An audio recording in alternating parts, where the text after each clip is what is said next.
All right, so we're just a couple of days away from the Consumer Electronics Show that happens every year in Vegas, unless there's something like the Conundrum where they try to do it virtually or cancel it. But this year they're supposed to have a full turnout. It's supposed to start out, I believe, the 5th, which usually means that larger companies will have some kind of announcement a day or two prior, or a couple days prior. NVidia did that. A company that makes not only graphics cards, but a lot of artificial intelligence type products or procedures or whatever you might want to call them, analytics type stuff. They've announced a new RTX 4070 Ti. Yeah, let's talk about this.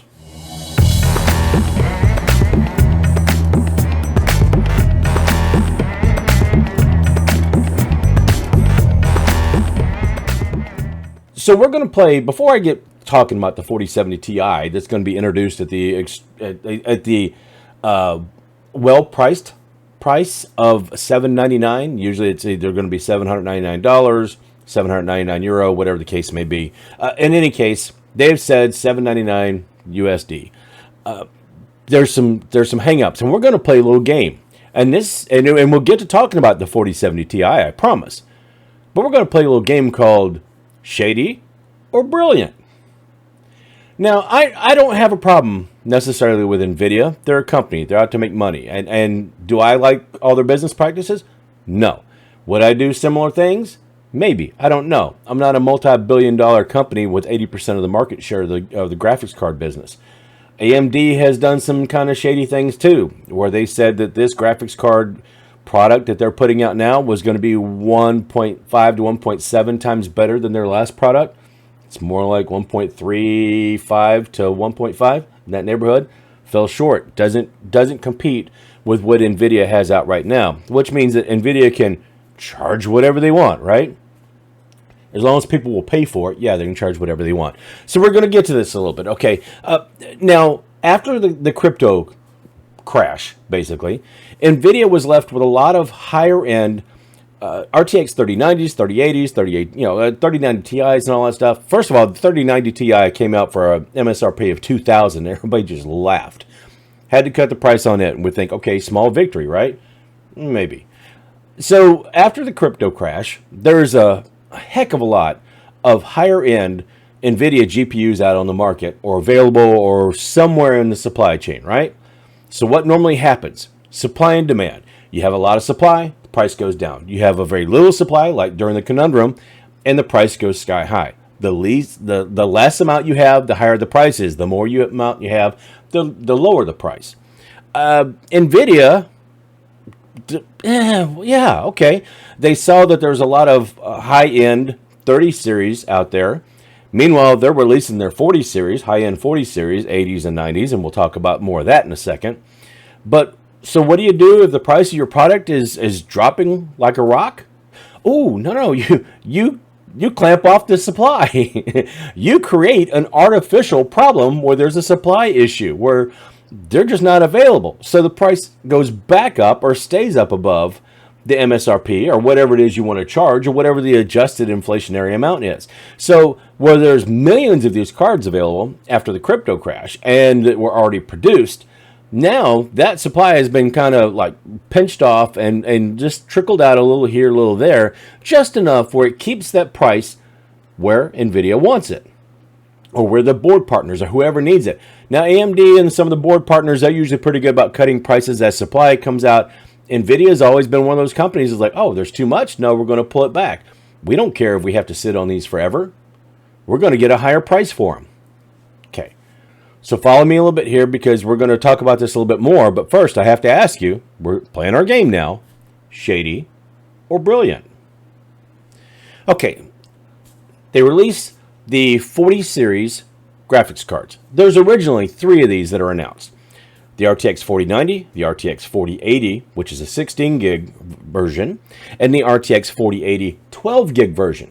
The 12 gig version is actually on a lower architecture. It's a cut down version of the 16 gig version. So you're going to have a top one, next to top one, and then you're going to have a cut down one that they're also going to call the next to top one. Okay.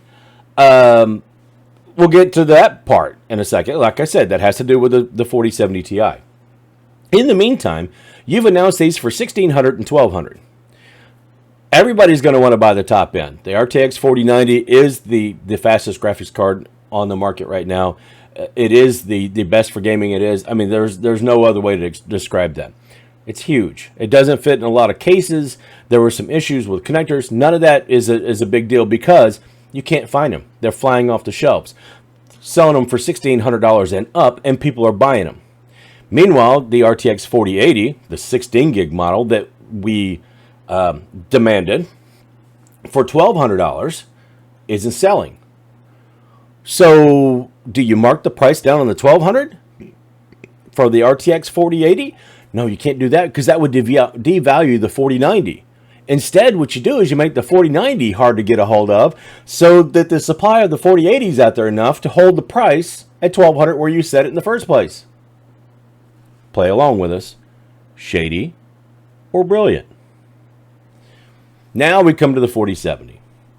When it was first announced, there was 3 cards, like I said. There of the 4080s, the RTX 4080s, 2 versions. One of them had 16 gig of memory. One of them had 12. The 12 gigabyte version also had a cut down die. It was actually a different architecture altogether. Normally reserved for a lower end card. Not a lower end card, but a lower series card. Maybe the 70 series.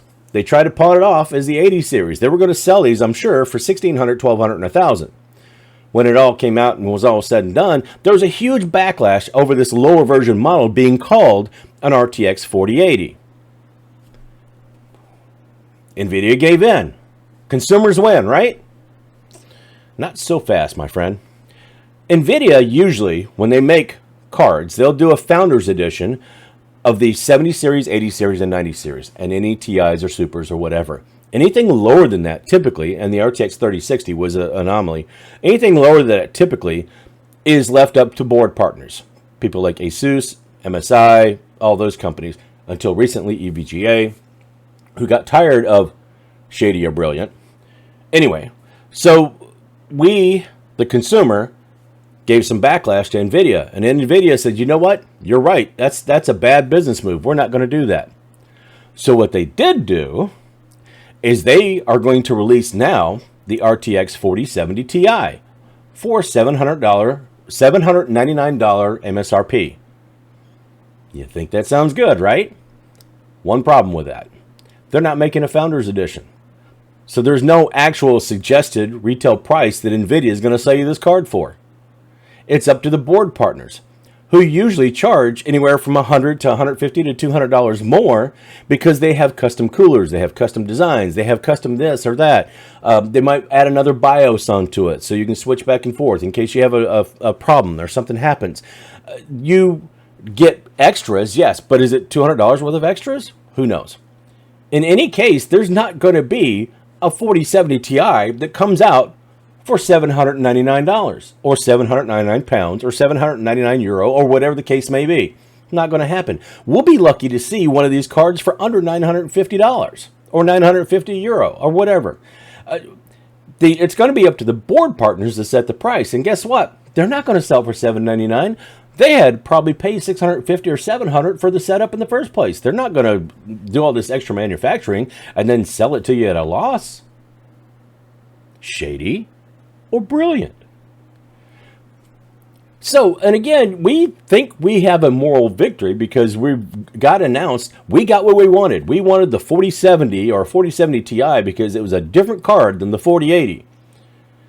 We don't want to buy the 4080 because it costs too much. However, you can't get a 4090 because they've pinched off the supply.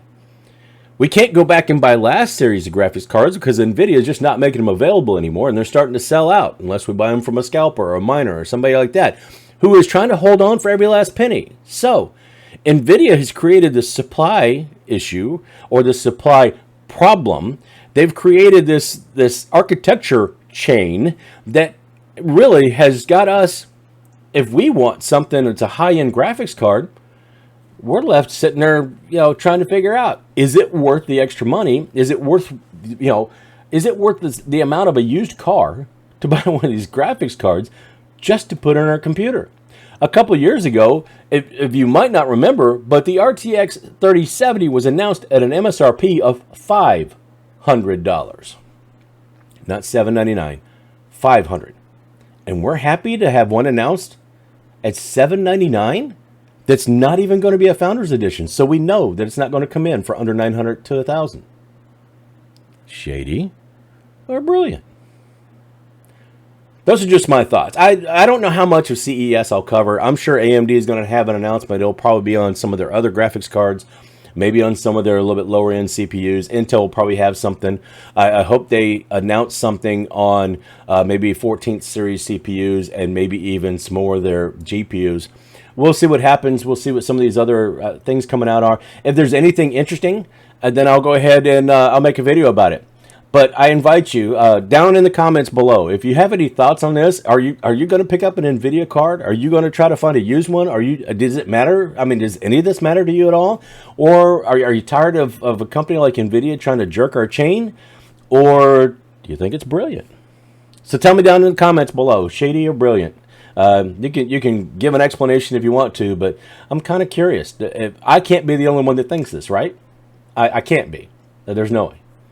Anyway, until next time, folks, I'm going to ask you one other thing besides, don't forget to like, subscribe, hit me up on all the other socials and all that stuff. But two things for me. Do all those YouTube things. Comment down below whether you think it's shady business practice or brilliant thought. And just be nice to each other, okay? Wave, smile, hold the door open. I keep asking every single video, and I mean it. We're in a new year, a new chance, a new opportunity, right? Everybody's making resolutions. Can you make one of them just to be nice to everybody? Or somebody? Anybody? That's all I ask, right? Okay, so before I wrap this up, I have to mention something.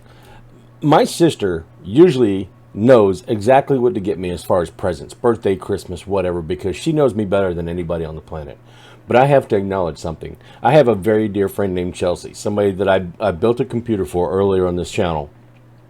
3 years ago, we had a conversation about the fact that I like Kermit the Frog, and that nobody would ever replace Jim Henson as the voice of Kermit the Frog, the creator of the Muppets, the creator of Kermit. We never spoke of it again until the other day when she presented me with this. A 3-year-old conversation we hadn't talked about, and yet she knew. She knew what it meant. So Chelsea, you're amazing. There's no way I can ever tell you thank you enough. This has to be one of the best gifts I've ever gotten, and I really, really do appreciate it. And yes, you're seeing it right here, and it will end up back there behind me on that shelf back there. So he will be in every video from here on out until I rearrange things and make it where I'll do something else. But I just wanted to acknowledge that and tell you how grateful I am, because that's amazing. So until next time, I am comparing. I got to thinking, I had this 3060 that I haven't been doing a whole lot with, and I did it with the 11400, an Intel chip. So now I'm going back and I'm comparing it with a similar AMD chip to see what kind of results I get with that. So that will be one of the next ones. I'm still waiting on an RX 580 coming in on the slow boat, and we'll use that when we get to it. And I had some comments before about somebody saying the Ryzen 3 3100 was trash. That's not the words they use, but that's what I'm going to say. I'm trying to see if I can't get a hold of the 3100 I used to have and maybe give somebody an upgrade in the process, get that 3100 CPU back so I can test it with a couple of video cards and see if I get the same thing he did. So until the next time when I get to one of those things or learn how to tear up something else, I don't know. That's all I got for right now. So you guys have a great day. And as always, I'll see you later. Shady or brilliant?